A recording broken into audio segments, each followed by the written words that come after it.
Welcome to IAmFiveFifths. I'm your co-host, Ahmad Mansour. And I'm your co-host, Bill Thomason. What's going on, Dollar Bill?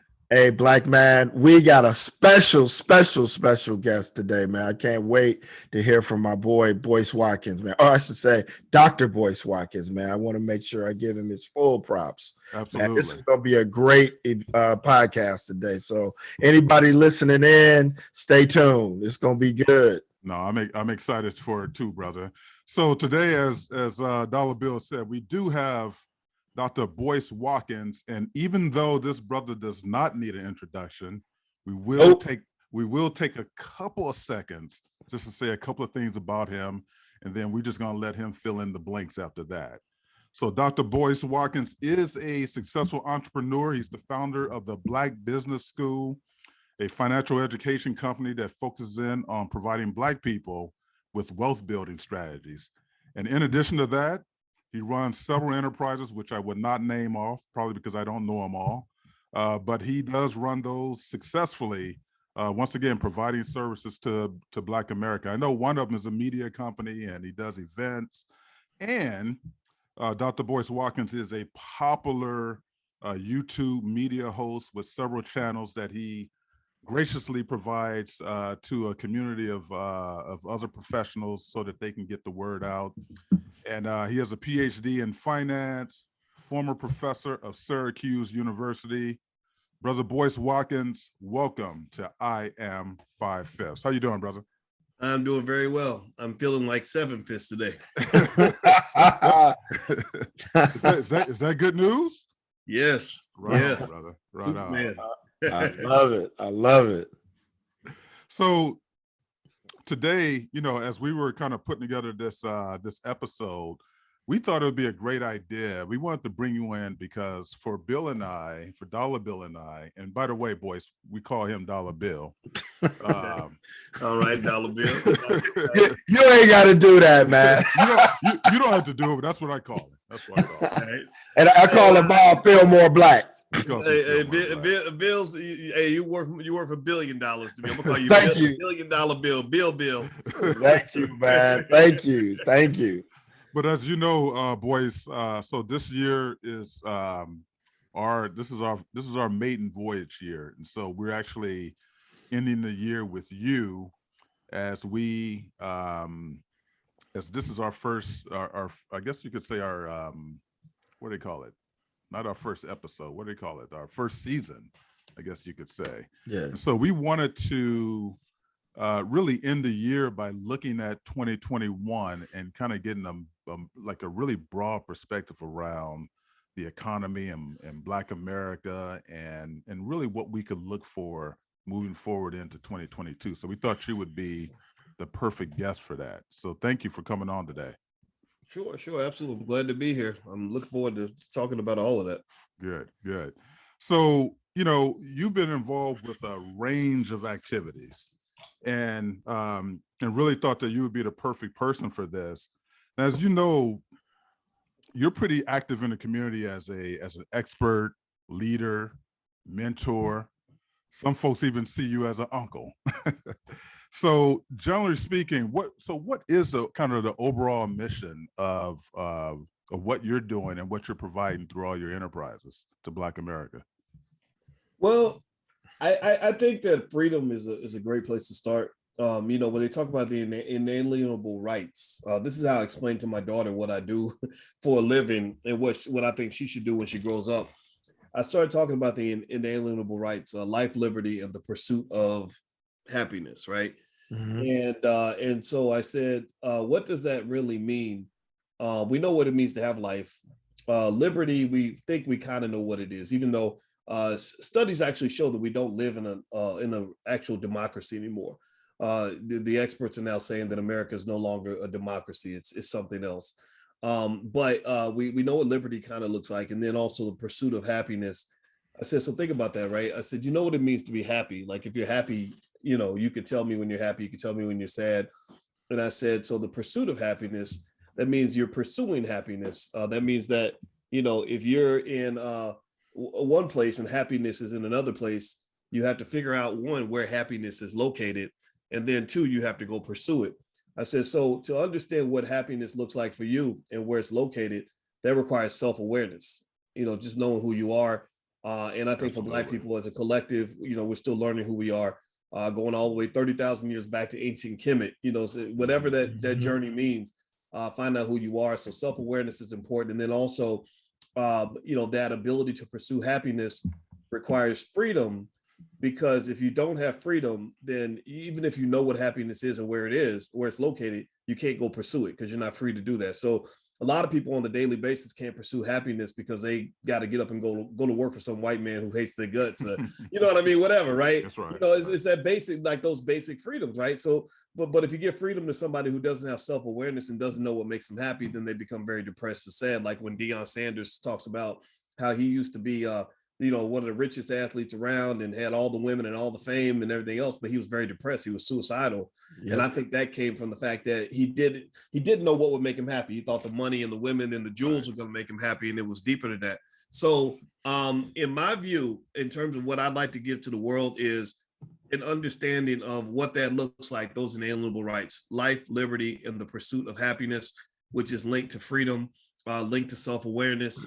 And then at that point, whatever people want to do with that, it's up to them. But I think when a person is self-aware and they have freedom to pursue the happiness that they have decided works best for themselves, that person is usually going to unlock their superpower and become their best self. So that's the overall objective. Yeah, right on. So let me just follow up with that. So you did mention self-awareness, and I agree with you, man. I think that's like a really critical part of really kind of understanding the universality of things and really how you want to pursue that path without being end up becoming a product of the things that are going on around you. Where do you think Black America is in terms of its self-awareness, its level of consciousness on the spectrum of kind of moving towards that better pursuit of happiness? I think that we're getting better. I think that the cat's out the bag, so to speak, in terms of us starting to see our potential, starting to see some of the things that we might want to address, some of the things that aren't quite right about the way our country works. I think that we have a lot to be proud of. I think I collectively I see the needle moving forward. I just the basic idea that people are less afraid of being Black than they were even 10 years ago. There's a time where just saying Black would just scare people. We started the Black business school. People are like, well, why would you call it the Black business school? And people gonna find out that you're Black. Well, ain't no wrong with being Black. That's okay. Like that's not a crime. And so I think that we're making progress in certain areas as long as we're guiding, as long as our bus is going in the right direction, as long as we're driving the bus. But when other people are driving the bus, they're driving it off a cliff.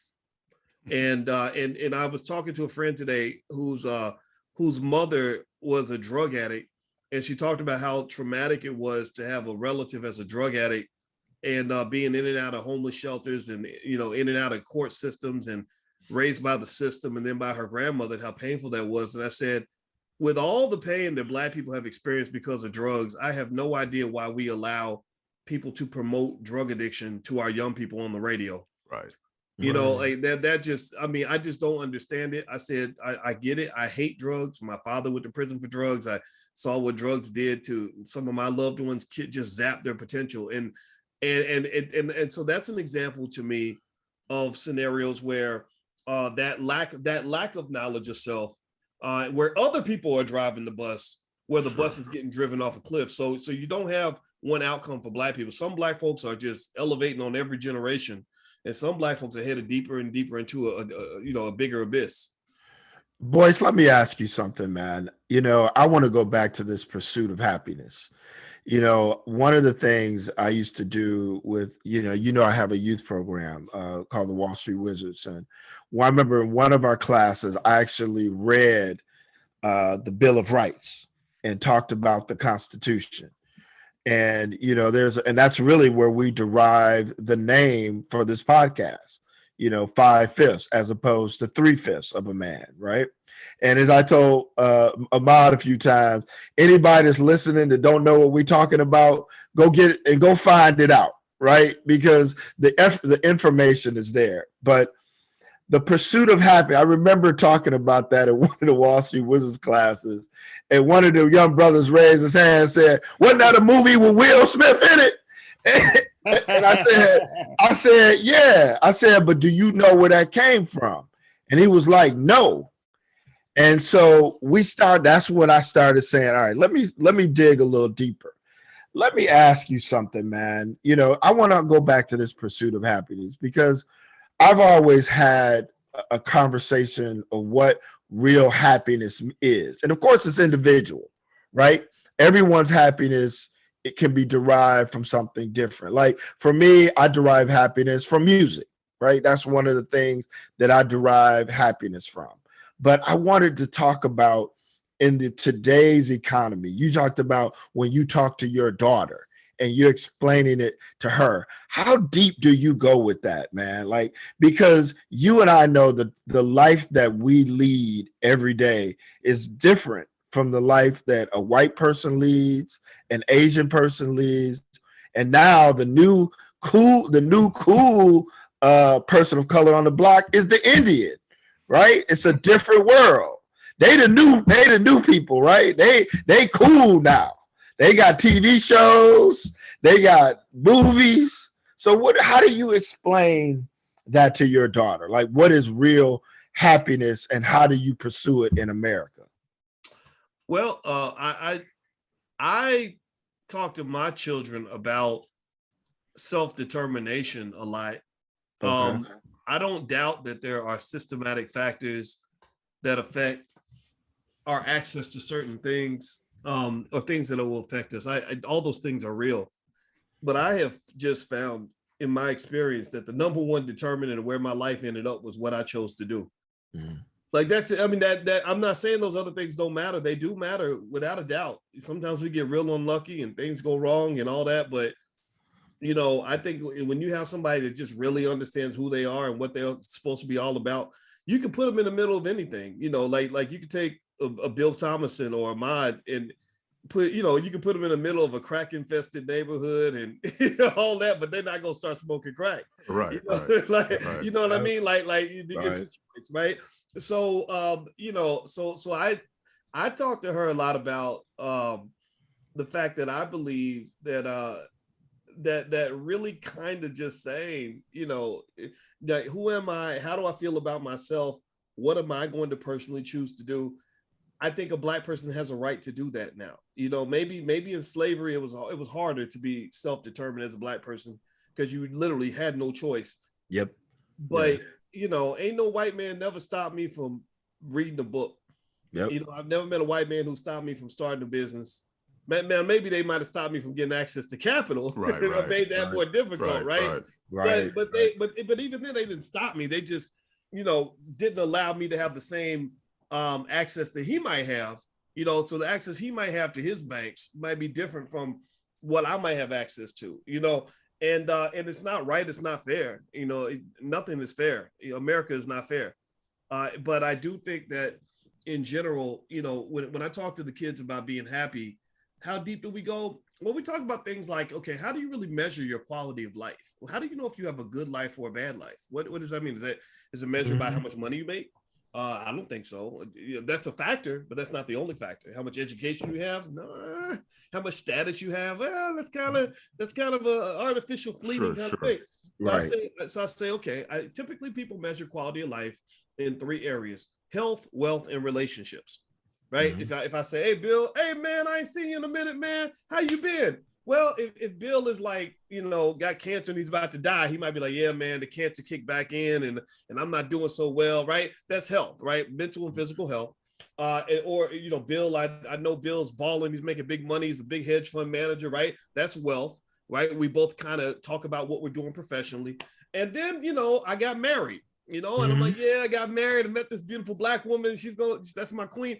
Relationships, right? Mm-hmm. Or, let me tell you about the kids, right? So when I try to figure out, like, where am I on the needle? Like, where am I having a good life or a bad life?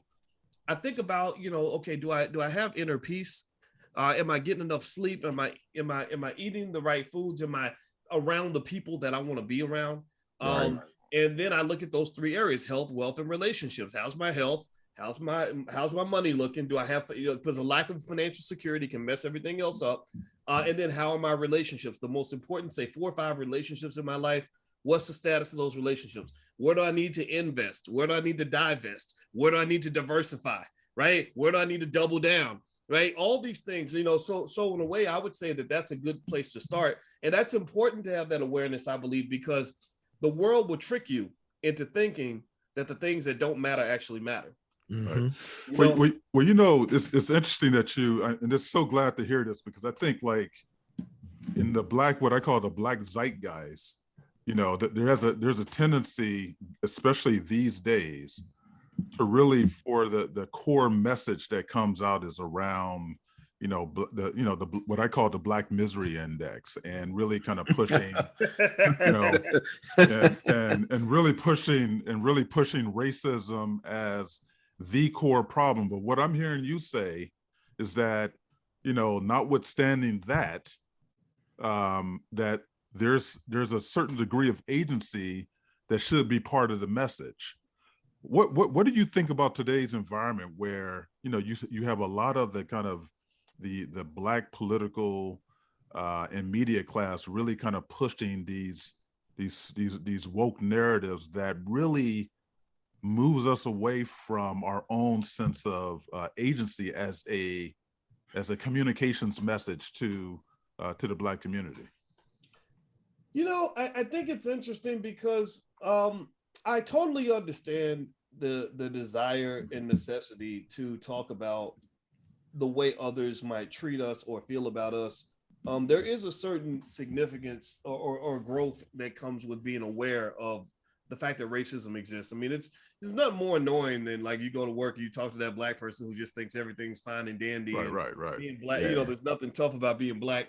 But and I've gone down that path, but then I kind of realized that I felt like I was being hustled a little bit, because then I started seeing the racism that comes from the people who are always telling us about racism, and I realized that sometimes they can be giving you a crutch. Exactly. Yeah. And it's like, okay, so I'm constantly being told that the Black box is a terrible box, that it's hard to live in the Black box. Being in the Black box is the worst thing in the world, and it's like living in a room full of fungus and mold, and you can't accomplish nothing because you're in the Black box. And then I started looking around, and I realized the person who's telling me how terrible the Black box is are the people who actually benefit from the existence of that box, the ones who built the box. And I look particularly at our so-called friends in the say on the liberal side of the fence, who unfortunately in many cases can be as racist as anybody else. Absolutely. And I started realizing, wait a minute, I'm not trying to let y'all lead that conversation anymore. I think it's okay to have a conversation about race and racism and racial differentials and race gaps and all of that, right? I have those conversations all the time. We do a book club with Dr. Claude Anderson's books, and that's all we talk. We'll break that down. My man, love him. Oh, he's a great Detroit, man. baby, Detroit. Oh, he's the best. He's the best. And but I think that those conversations have to be led by Black people. Mm-hmm. That's really it. Like, we got to be the ones to kind of say, well, what are we concerned about? What matters to us? Like one example is, I remember hearing a lot of people talking during the election about how all these Trump supporters are going to get together and come kill us all. And, right, exactly. And the race war and all that.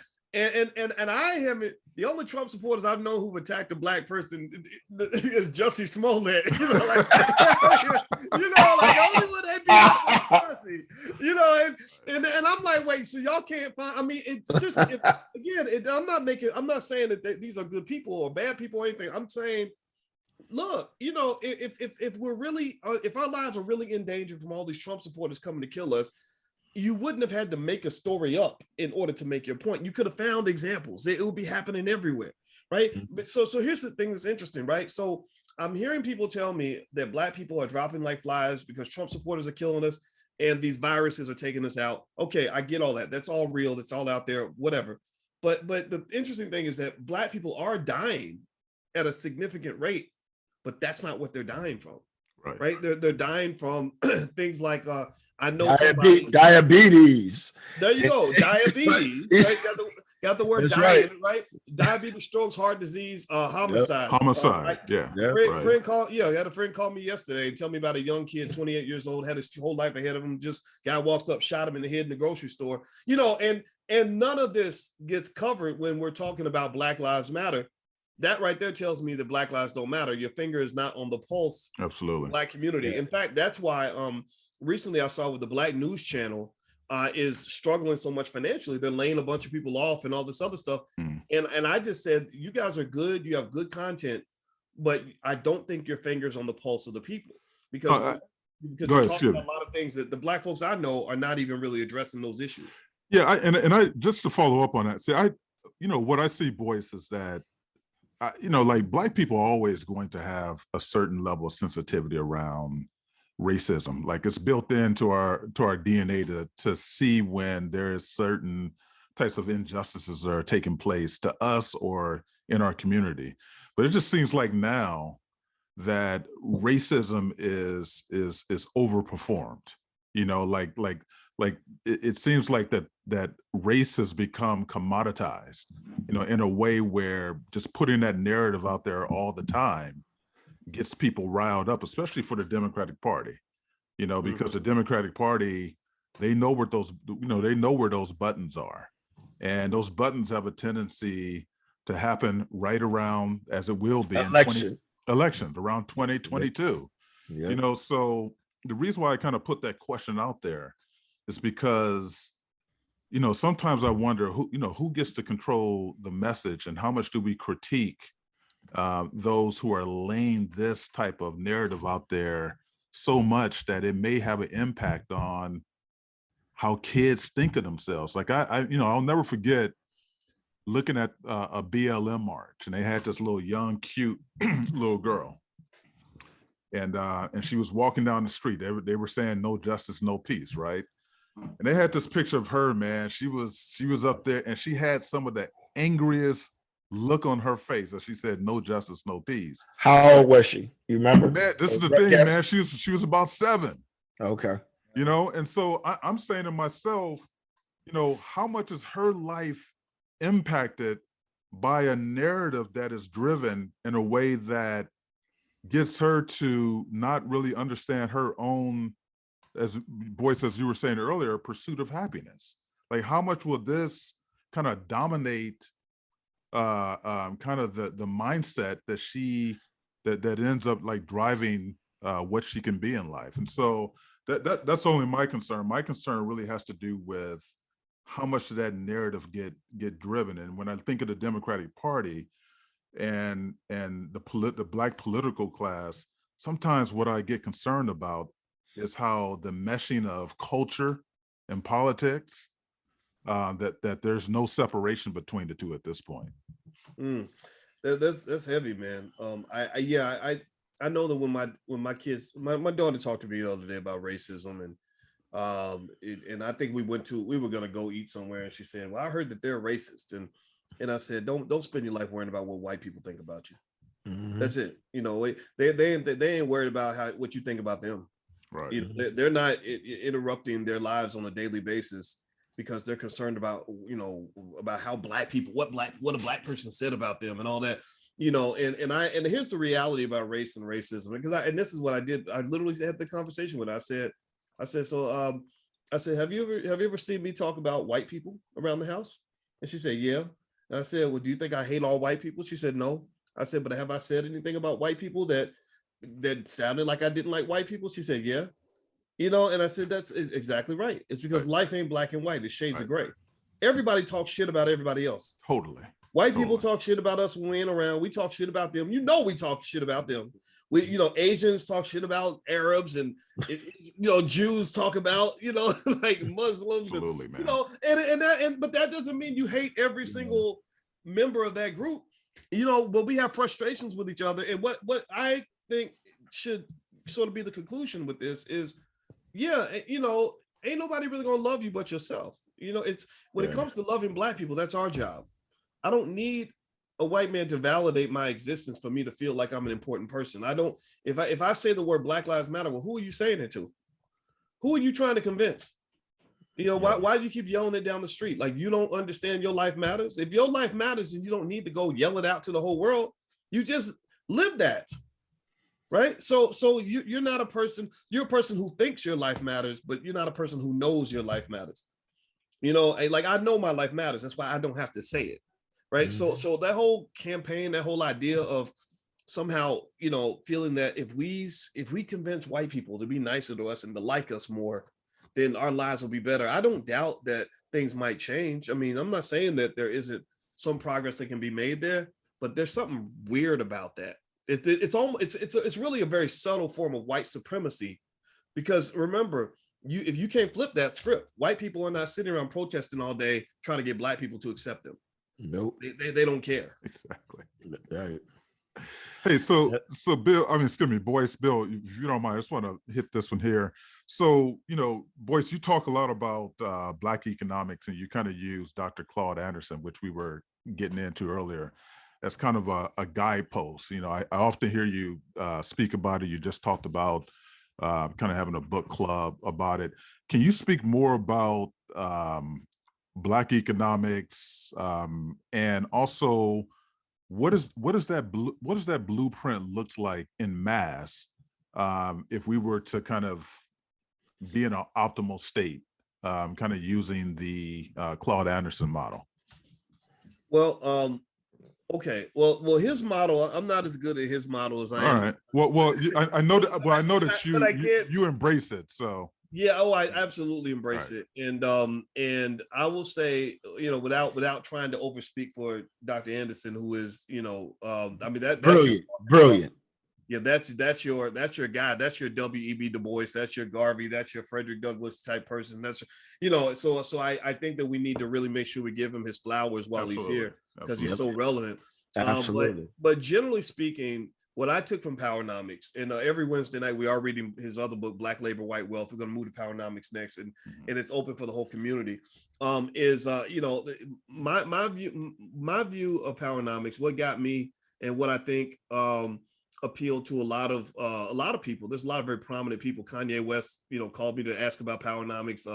Ice Cube, Charlemagne the God, Tiffany Haddish, Wesley Snipes. Like a lot of people love Powernomics, and I think what resonates is it gets into kind of saying, let's stop just sitting around and complaining about what people are doing to us. Let's empower ourselves to do things for ourselves, and to understand that we live in a world where power is what matters more than anything else. That you're going to make more progress by displaying your power and effectively utilizing your power than you will by simply begging powerful people to be lenient toward you, or to be you know, I don't want to say forgiving, but you know what I mean, to kind of lay off and lift you up a little bit. And so I think Dr. Anderson's model is significant, because it also goes back to economics. It goes back to the really insidious form of racism in America that nobody talks about, which is economic racism, economic apartheid.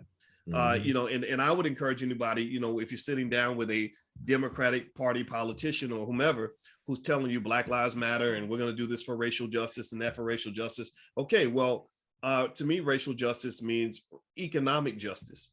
So that means, for example, when I go to downtown Chicago and I see that the streets are clean and the birds are chirping, the sun is out, and these big $100 million buildings are everywhere. Everybody's nice and safe. Nobody's getting killed down there. None of that. But then I go to South Side, West Side Chicago. Suddenly, there's homicides on every corner, burned down, torn down buildings. You know, streets are just messy and dirty because they're not even cleaning up the streets. That right there tells me that you don't see Black people and white people as equal, because you're taking care of one community but neglecting and ignoring another, but yet expecting political support from the community that you're neglecting. And so so I would say that if you want to prove to me that you're a true ally, then put your money where your mouth is. Go down to downtown Chicago, take about 5 of those $100 million, $200 million buildings and hand them over to Black people. Let us own those assets. You know, and that's the thing you'll notice, is that they'll blow smoke up your butt all day and tell you how Black is beautiful and all that. But ask them to share the money and see how the conversation changes just like that. See, that what they do with Black folks, in my view, is they love to have these immature third grader conversations with Black people when it comes to race. The third grader conversation is, We think it's wrong that white lady cut in line in front of that black man at the grocery store, or this person called the black man the N-word. That's terrible. We don't tolerate that kind of racism. But when you start having grown-up conversations about things like access to capital, like, okay, how come a white boy from Stanford can go borrow $100 million for a startup, and we got black geniuses that got businesses that are making money already that can't even get a loan for $100,000 at the bank. Can't scale. That conversation gets taken off the table. And a lot of the reason that it happens is because of the weapon of mass distraction. If I keep you distracted on little stuff, we can't never get to the big stuff. Because I got one crisis after another I'm going to throw at you every election cycle. Oh my God, the Trump supporters are going to come kill you, and they all got COVID, right? And the next thing you know, we go into panic mode and we stop negotiating. And then you get the Negro minions, these fake black leaders who are pretty much just black. They're just Negroes that were put on TV. So we somehow think that somebody that was put on TV is a black leader. We need to kill that right away. Oh man, preach, brother, preach. You know what I mean? The minions will get out and they'll start saying, forget about it, asking for anything, forget about the black agenda. We need to get Trump out of office. There are some of us who never fell for that. And I hope in the next election that we'll have more people that don't fall for the okie doke. If you can't sit down and negotiate in a rational fashion, with some sort of courage and willingness to take it all the way to the line, meaning like, look, I'm ready to lose this election if necessary in order to prove to you how serious I am, then you'll never get what you want. Which is so interesting, man, just seeing how they tried to roll up on Ice Cube with that. And I know you did have him on your show, if I remember correctly. Oh, I was right there with Ice Cube. Yeah. He would call me right after some of those real interesting conversations. It was very disrespectful. The Democratic Party's reaction to him was incredibly disrespectful, both privately and publicly. Well, I think it told everything. I mean, if there were anything that was considered to be hidden, I think after Ice Cube, the story was pretty much told. So in many ways, he kind of took one for us, man. But it should definitely send us in a direction in which we don't fall for the okie doke anymore. At least I don't even play in those woods. So Boyce, I want to throw something out, man. Here's a conversation I've had ad nauseum. So let's talk a little bit about that economics. So. And banks. So we got a few black banks now, right? One is Greenwood in Atlanta, the one that was started by Killer Mike. Yeah, Killer Mike. Is that black owned? Don't tell me it's not. Well, I'm not gonna say it's not black owned, but I talked to someone from another financial institution who said that Greenwood isn't a bank, and I gotta understand exactly what it is. But not to say that Killer Mike isn't doing something great. But he seemed a little skeptical of what people thought it was versus what it actually does. But, okay. But I applaud Killer Mike because I like the guy and I think that what he's doing is good. So this ain't a criticism at all, but that's just honestly what I heard. So reason I'm bringing that up is I wanted to talk about when you talk about black economics and you talk about how black business can't even go to a bank and get a loan. So I always come back to, okay, how many of us actually as black people have our money in a black bank?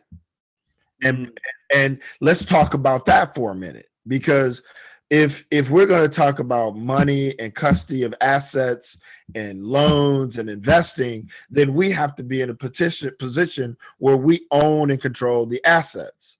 Now, as Ahmad knows, I love telling the fact I'm born and raised in Detroit. I'm proud of that.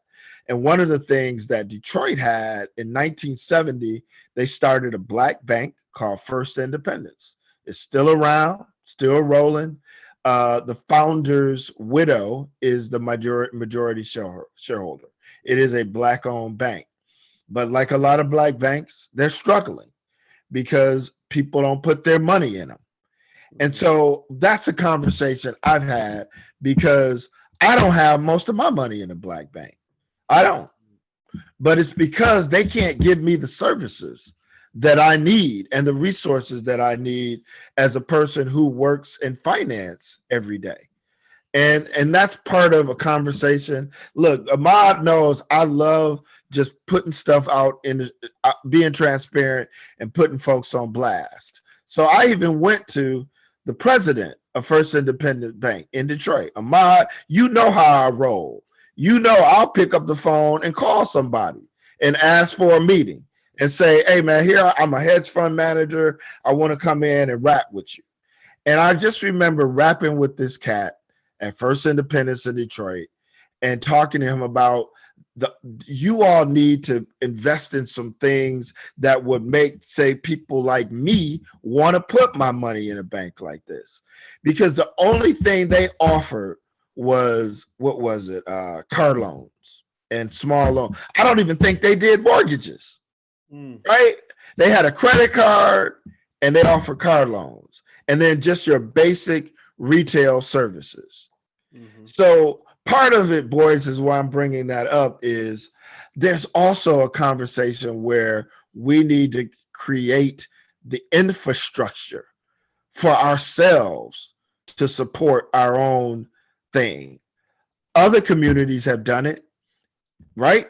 The Koreans have done it. The Chinese have done it. The Japanese have done it. The Indians are doing it now, where they have their own banks and own resources in their communities where they can go. Because the first thing, you know, when you're sitting about talking about we've got these black geniuses, let me be honest with you, man. Who's their first phone call? It ain't usually a black person. A lot of times it is someone white. They're trying to come out here to Sand Hill Road and get funding. Trust me, ain't a whole lot of brothers on Sand Hill Road, if it is any. So I guess part of what I'm coming at was I love the fact that you're right, man. You know, we got to learn to support our own, but at the same time, at some point, we got to start building our own infrastructure. Like whether, I don't know about Greenwood. I don't have any money there. And I'll be blunt. I reached out to him on LinkedIn because I wanted to see if I could put some hedge fund money in the bank. Just open up an account and put a little, you know, little money in a money market fund just to support them. I couldn't even get a phone call back. So I just said, man, that's part. See, to me, that goes to infrastructure, right? That goes, and probably they looked at me and probably said, well, that brother ain't legit. Because that's another thing we get, right? We always get questioned, right? And I know as a brother with a PhD in finance, I know people look at you all, because you and I have rapped about this over the years. I've known you roughly, 15 years? Yeah. You and I used to have them conversations about, here you are a black man with a PhD, and people still question your qualifications and what you can and cannot do. Yeah. Yeah, you're right. You know, and I mean, I think there's people out there on the internet that still think my PhD is fake. They I believe it. You'd be amazed at how the rumors, you know, I mean, it's it's hilarious to me. But you know, what I find is that it's like you have people that have faith in black people, and then those that just, you know, have been scarred for whatever reason, and the trust really isn't there. And that's honestly why you'll never hear me disrespect, you know, my friends in, for example, the Nation of Islam or Hebrew Israelites, etc. And people make fun of the conscious community and Pan-Africanness and all that, which to me, that's about the most ignorant thing you could do, because those are actually the people who believe in black people the most. They didn't kind of raise themselves with a narrative that says, you know, okay, we're gonna do this black thing until we can get white folks to help us out. You know, they're not doing that. They're not thinking that blackness is sort of faking it till you make it. Like they see blackness as making it. Like I'm here, I'm in my community. You know, I have people say that with the same things to me. Like they'll say, oh, well, you're doing so good with your podcast. One day you'll be mainstream. Maybe you'll be on TV. And I'm like, why would I want to be mainstream? Like that's a step down for me. That's not, you know, that does not appeal to me. That would be very stressful and irritating to me. I don't want to answer emails from a bunch of ignorant rednecks that saw me on Fox News or CNN that day, you know? Right. So ultimately, I think that self-love is critical, because of course, into what you're saying, if you care about something, if you value something and you love that thing, you're going to invest in that thing. you're not going to kind of treat it like the side chick. Like if you love a woman at the highest level, she's going to be your main chick. Now, don't mean you won't have a side chick. I'm not judging that, right? People do what they do, but she's going to be your main, not your side, right? So Black people, to some extent, have made ourselves the political and economic side chick of our most successful people. Because you and I, all of us, grew up in a generation where your goal was to get out of the hood and to get away from, your own people. You know what I'm talking about, right? Get the house in the suburbs and the fancy job and all this other stuff. And then, so what we realize now, in my view, is when you talk about self-awareness and self-love, you start turning inward and instead of outward. And that's where the infrastructure development comes into play. So I'll give you an example. A lot of times I'll hear about some famous celebrity where they'll say, I donated $50,000 to HBCUs this year or whatever. But then when you hear what they did with their real money, like $5-10 million, they've invested that in some startup in Silicon Valley, run by a bunch of nerdy white boys, like how did that nerdy white guy get next to Nas when most Black people can't get next to Nas, right? Well, it's because the nerdy white boy is connecting them to the big money and what he sees as the big opportunity. So what I've always said is that for those of us who are considered successful, I would rather see it be the other way around. Okay, you do your spare change projects with other communities, but your big boy money, when you make that $5 million investment, what is there in your own community you can invest in at that level? I think that those investments do exist. I really do. I just think that we see our people as sort of almost like an extracurricular activity. Like I'm gonna spend my 9 to 5 working for them and building their companies and their communities. But then maybe on the weekend, I'll go back to the hood, go to a Black church, or I'll go downtown and go to the boys club and donate a few hours to my community. So ultimately what you were saying, Bill, about the development of that infrastructure, I realized that the most impactful I could be as a scholar was when, just to see the reverse here, when I was in Syracuse, I spent most of my time teaching kids who were mostly not Black. It was mostly Jewish kids, Asian kids, etc. And they went on to Wall Street. They made a ton of money. And I would go and do what I could with my community, but I had to do it after work or when I wasn't at my job. Well, I became much more impactful, but tenfold, when I said, no, my main job will be spending that time with my people. And I spend so much time with Black people that I could go 3 weeks without talking to a person who's not Black. And that to me is I think a good model that we can seek out in terms of what it means to really develop a successful career as a Black person.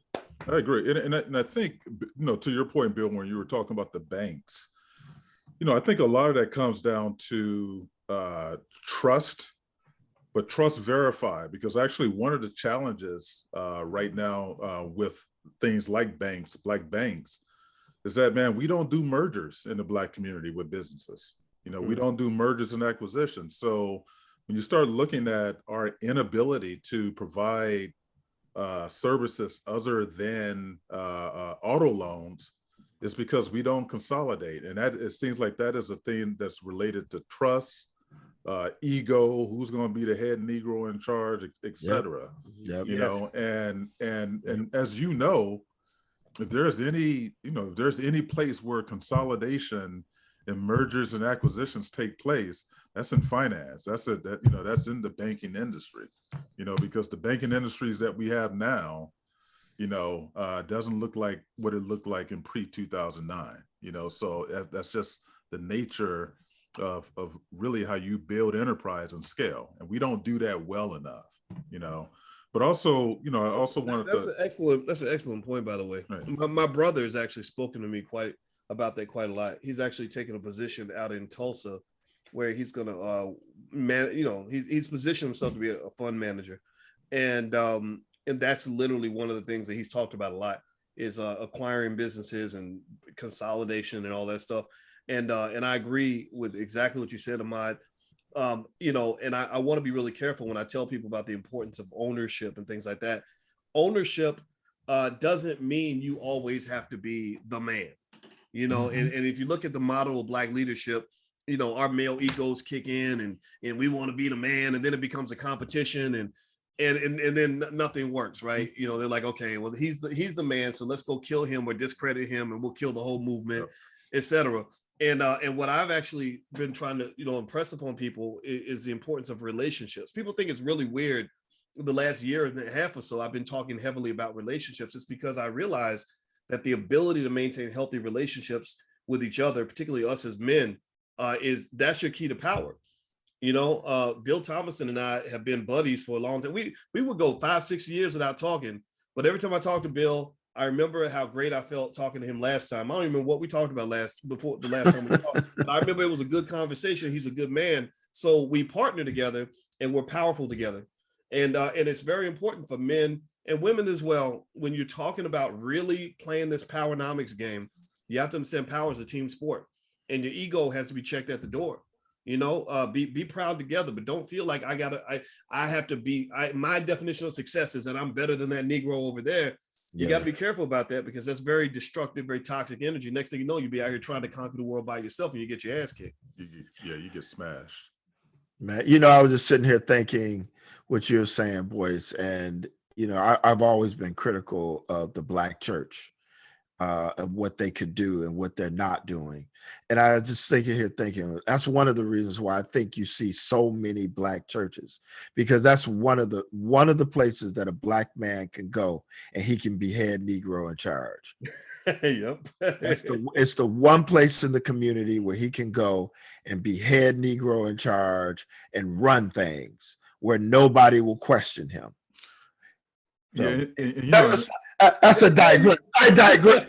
Well, I think that the preacher, the pastor, whatever you want to call it, I think that he's just kind of emblematic of how we construct a leadership narrative around Black people, which is the Moses model. So there is someone who has these skills that's going to transform a group of people. And that model has been a mainstay in the community. And what I think Boyce is saying, especially in today's world, that we live in a complex world, right? And things are nonlinear, and you cannot navigate in this space without collaboration. You cannot navigate in this space without networks, because complexity doesn't allow for you to be that Moses figure or the kind of the great man figure. And so I think a lot of that right now for us, when you start looking at leadership, is really around how do we start, telling a story? How do we start communicating a narrative of relationships and networks, as part of kind of this whole idea around economics, because and I'll stop here in a moment, but we are kind of now in a state of behavioral economics, and behavioral economics is not it's not a linear way of kind of thinking. It's a very irrational way in which behavior gets to show itself. And I think so often our preachers, that model that you're talking about, Bill, it's so easy to tell that story of deliverance, but that model of deliverance doesn't work anymore, man. It has to be about a narrative of collaboration and driving networks, in the community. Yeah, well, that's where things like mental health come into play. I get frustrated on Instagram when I go to IG and I see some comedian that's got 2 million followers, but then I'll see some brilliant therapist who's posting amazing life transformative information, and they've got 200 followers. Right, yeah, they got two. They get one like, on a post, and but the girl with the big booty got 100,000 likes. Right. I mean, that right there speaks to it speaks to very immature, short-sighted, very instant gratification-ish kind of behavior. It doesn't mean you can't appreciate that lady with the nice body. You can't appreciate the joke from the comedian, but the comedians are not going to lead you out of this mess that you're in. The comedians are not the one. The comedians are the people that have always, they've always, done well, because you can make white people laugh. They're always going to reward you for that. Right. It goes back to slavery. Dr. Anderson documents that actually in his books. But to me, it's sort of like, I'm going to listen to that therapist too, because The therapist helps you overcome the trauma that you've experienced as a Black person in America that will allow you to form healthy relationships with other Black people out here. There has never been a community anywhere in the history of this earth that I can think of where you were able to build true wealth and true power with a community full of broken families and babies, mamas, and baby daddy drama and all this other stuff. You can't. It's not possible. Family is one example, just one of 1,000 examples of where collaboration is extremely important for the acquisition and the maintenance and protection of power. So effectively, when you just look at things like the rate of baby mama, baby daddyism, that's probably costing Black people at least $2 or $3 trillion every generation. That right there. When you look at just, the child support courts and the drama and the damage, psychological damage done to the children, just all of that, abandonment issues, whatever. So I would say that, that learning that collaborative spirit is a big part of it, but that has to also start with working on self, like self-healing. Like if you're showing up and you've already done all the training on teamwork and everything else, but I show up as a damaged, traumatized, truly fucked up human being, then I'm not going to even be able to receive what you're offering me. In fact, you trying to connect with me will be dangerous for you. It will be dangerous. It's like the Spider-Man movie. It was so great. I took my kids to see the Spider-Man movie last. We did something that's real dangerous for old people. We went to a movie. All right, don't spoilers, brother, because I ain't seen it yet. I'm not gonna tell you the whole movie, but part of the narrative was literally part of the narrative. I think this is why I like the Spider-Man movies, because if you notice in the Spider-Man movie, the villains are never truly evil. The villains are always good people where something terrible happened to them and then they became evil because of what happened to them, right? That I said, man, I know a whole lot of people like that. They were good kids and then to just turn bad, the world made them evil, right?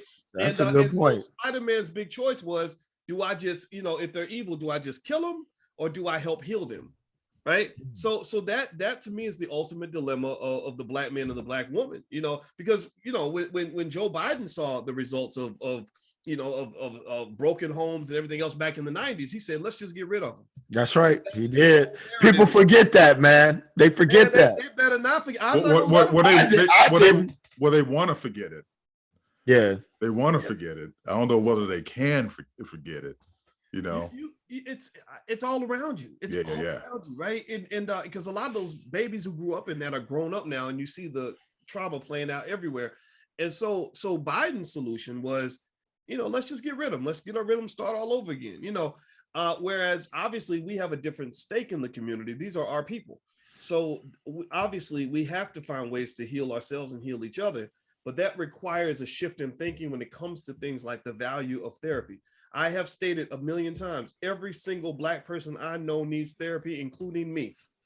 I got 2 therapists I talk to on a regular basis and a leadership coach who doubles as a therapist, and I'm married a therapist. I didn't even count my wife, right? I'll tell you, I constantly around I can talk to help me keep from becoming triggered by the things that I see and the experiences I have, and I just think that what that allows you to do is it allows you to really show up as a person that is worth collaborating with.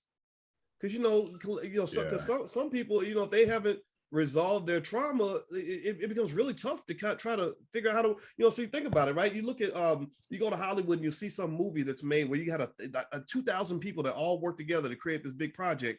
Well, if one person comes in and they're not, they're mentally off and acting crazy and doing crazy stuff, they're going to kick that person out of the project, or the project will fall apart. Right. So my thought is that in order for us as a community to engage in a lot of that collaboration and consolidation and working together that you talk about, we have to really make it a priority to heal ourselves from everything that we go through. Ooh, brother, you throwing down.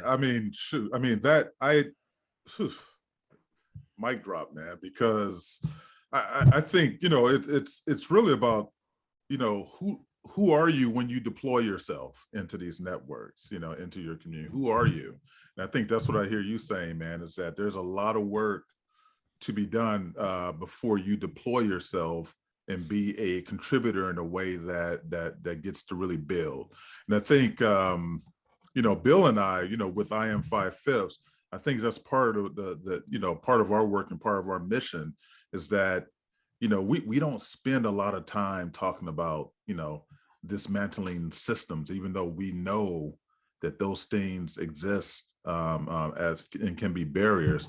But it's really about, man, like how can, we bring people in like yourself and others to really talk. And we've had some incredible people on here, but really to talk about, your own sense of agency, your own sense of self-awareness, and your own growth, to how you can deploy yourself, man. So I think, you really kind of nailed it on that one, brother. Appreciate that one.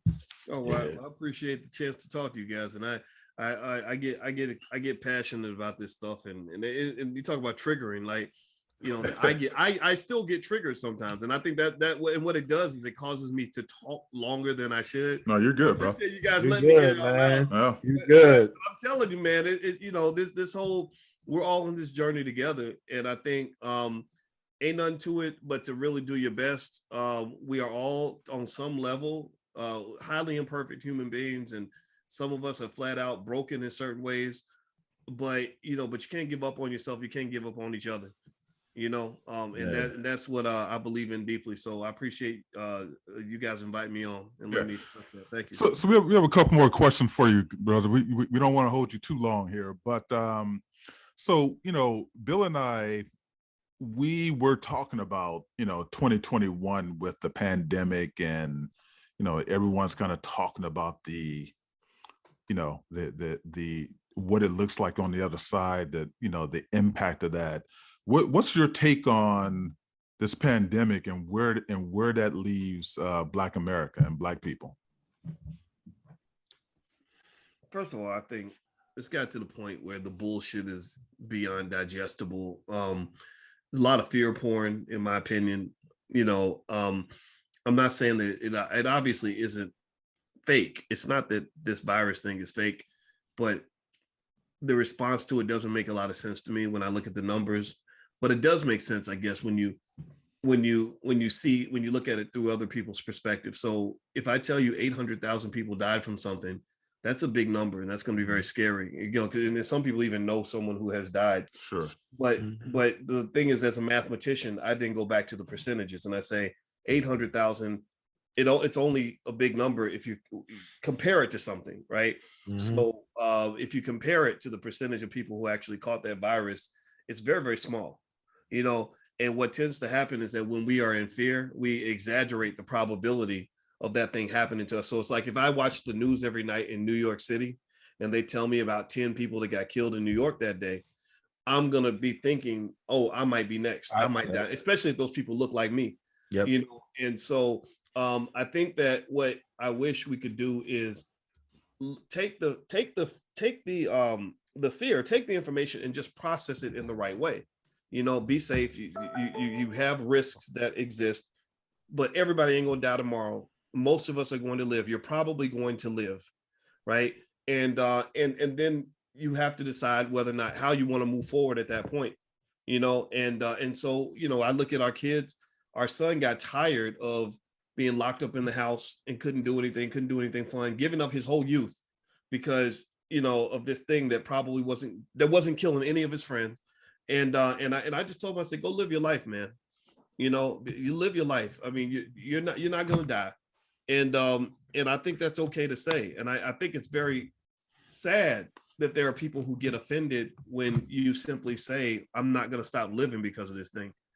So I think that's the part that bothers me, and also just the medical apartheid of basically saying that people who don't put this substance in their body are not allowed to participate in life in certain places like LA that have gone way too extreme. I think that's wrong. And I think the science is showing all of that, right? But so I think going forward, I'm a believer just in information. I don't really like the news networks anymore. I don't like the MSNBC, CNN's, Fox News. None of that, because what they're doing is they're not really just giving you facts. They're kind of giving you your opinion. And you can always tell who watches those networks the most because they literally repeat what they heard on the networks. And that to me that's a sign of brainwashing. Yeah. So as a result, our country has moved closer than ever to civil war. There are researchers now saying that we're very close to a civil war. And I don't know if we're going to come back from that. So that's how I'm feeling. Well, I think who's the Civil War going to be against? Who are going to be the factions in that? I think it'll be. I think I see the right wingers, the far right wingers against the far left wingers. Who've taken that more authoritarian position to say we're going to put these mandates and these laws in place, and then you got the people, say in the South and other places, who are saying, "Fuck you, we're not doing it." And even the governors getting real bold and sticking their chest out, saying, you better not do that here. And I wonder if at some point it'll get to the point where the federal government is trying to impose something on the states, where in Texas they say, look, we got we got more guns than people, we ready for all of that. Like I wonder if there will be a point where there will be some sort of official standoff. I think even down in Florida, I've seen Ron DeSantis do things with the National Guard, and the State Guard and all this other stuff, and I just wonder if that's ever going to come to a boiling point. Sure. Right? But I don't think it'll be like some war where a bunch of Proud Boys are gonna get together and go kill a bunch of black people. I just haven't seen anything like that. I'm not saying white supremacists don't exist, but that don't scare me. White supremacists don't scare me. I mean, they can think they're superior all day. I know it's not true, so I don't really care. Well, when we were talking about putting this agenda together, man, Ahmad and I were saying, man, it's so much stuff that happened this year, right? Right. Like, you talk about a pandemic, it's on and on and on and on, right? I cannot let this conversation end, man, without me and you talking about crypto, right? Yes. And, like, we cannot close this out, man, without having a conversation around crypto and how is this going to be like the next new asset class, right? And I don't know if you've had, you could tell Dr. Anderson, man, you got a young brother who has watched him like as a kid. I watched Dr. Anderson. His books, man, were part of my required reading in my household. I think, Boyce, I told you, man, my mom was an educator, worked on her PhD. She actually did everything to get her PhD. She just never defended her dissertation because she was in her 60s and she was like, what's the point, right? She didn't really care, but Claude Anderson, man, that was a cat, like it was part of my required reading growing up. What are your thoughts on crypto and its impact, not just on the community, but now I'm seeing more and more Black folks getting involved in it. Like, you just connected me with a woman who's a part of your organization that runs your Black Crypto Club. And I'm looking forward to rapping with her. So thoughts, feedback. I think you don't want to miss out on crypto. I mean, crypto is becoming more significant every day. I thought Bitcoin was going to hit 100,000 by the end of this year, and I feel like it could have if you didn't have those disruptions. That all that FUD kind of being thrown at it. They wasn't putting too much respect on Bitcoin's name this year. They were kind of spitting on it a little bit, and I think that kind of affected the price. But I think that based on supply demand and assuming that the market's allowed to grow unfettered, I see Bitcoin and Ethereum really taking off. There are a few other quality cryptos in there as well. What I tell people is be careful about the really speculative and junk cryptos. I think that in an environment like this, where you have so much money being made in investor enthusiasm, you're going to attract the scammers who are just going to throw up anything and say, oh, we got a new coin, buy this new coin. And they're really selling you nothing, right? So I would tell people, in terms of how you think about crypto as an investment, as an asset class, I would consider it to be part of a healthy portfolio. I don't put more than say 7 to 8% of my portfolio in crypto because it still makes me a little bit nervous in certain areas. But I think when you talk about Bitcoin and Ethereum, I don't think you can go wrong. I think long term, I'd be stunned if those two asset classes didn't increase in price significantly. And then I spread out and dabble with maybe 10 or 15 other different coins. But those are the two I really believe in. So I think also crypto is incredibly important when you talk about metaverse moves and how that's going to evolve. So I see this world where there are some things that we know almost with complete certainty are going to be massive industries. And one is crypto. One is obviously all this metaverse talk. Metaverse is coming. Ain't no going to change that. electric vehicles, Yep. some of those Kathy Wood-ish kinds of investments. I think Kathy Wood is right on point with that. Yep. I think that she, but I think if you measure her success based on the last, say, 6 months or something like over, 6 to 12 month time horizon, you're going to miss the bigger picture. She's a 10-year investor. So I think the things she's invested in are going to be these things that just change a whole generation, right? I think cannabis, longer term is an inevitability in terms of money being made there eventually. I don't want to try to pick the winners in these industries because I think that's hard to do, but there are ways you can invest in a diversified way where you're going to have a piece of that action when it finally pops off. So, I will tell you, as a person who strongly believes in, is an advocate for, and actually does financial education, man, I want to just thank you for your voice, because you're one of the few cats out here that I look at, and it's not, I feel like it's some kind of a money grab. Because I've seen a lot of cats out here doing financial literacy, and I just feel like it's some kind of a money grab behind it. You're a cat, I can tell you're in it because you really do want to empower people, and you really want to educate people. And I'm looking at, like, even the people that I've met recently, the people that you have brought around you. You're trying to bring people that really care about the community.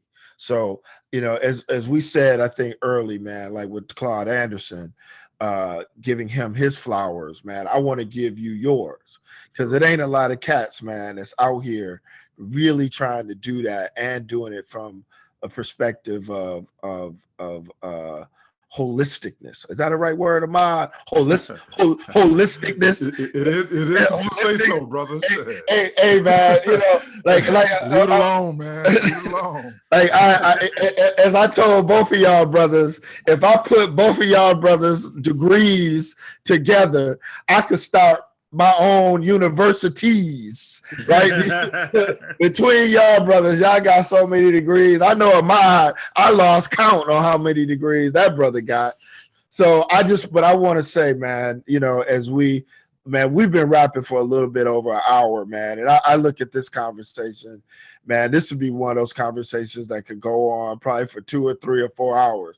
So, Boyce, all I can say is, brother, I hope this is not the last time we could get you on IAmFiveFifths, man. Yeah, we actually a regular cat. Yeah, we actually even talked about what we want to do is to periodically, man, just have folks like yourself come on, man, and just give some big picture perspective, really based on your industry, based on what some touch points that you're seeing happening out there, man, just to give our audience a perspective that we're seeking to provide them. So with that said, man, as you look at 2022, so what's up for you in 2022, man? What gets you excited?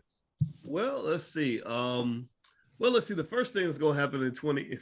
Well, this ain't 20. This is 2021. Is I have a meeting in about 3 minutes, so that's the first thing. All right. No, it's all good though. I for the rest of the year, man, we're going to really just double down. I don't think when you were talking about what you were saying earlier about the the money and all in the money grab and stuff, I don't think there's anything wrong with making money. No, I run a hedge fund, brother. I'm with you. Yeah, I'm with you. Well, I know we agree. I know you agree with that. Yeah, and I think it's like, and just anybody listening, the money is not the issue. It's a matter of where your priorities are, right? Like so I will say that for us, the integrity of our people, the strength of our community, those things come first, and then if there's a way to make a living in the context of that, go for it.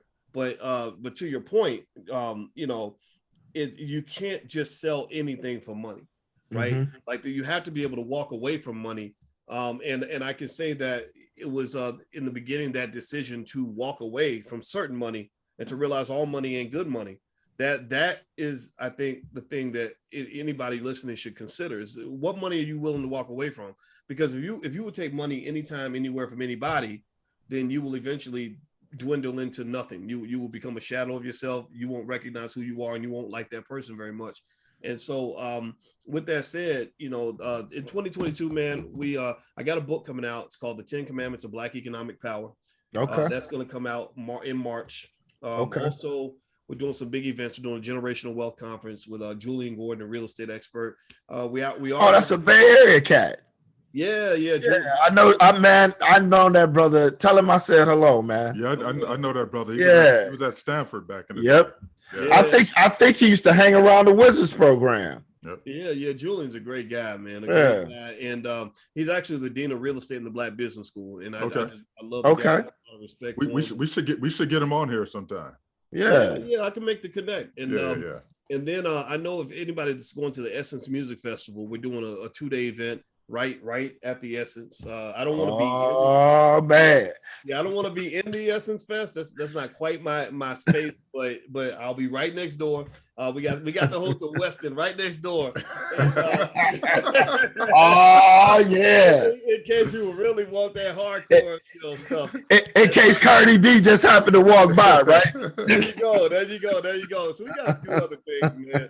And I hate having to bounce out, man. I got this dang meeting. But brother, we appreciate you so much.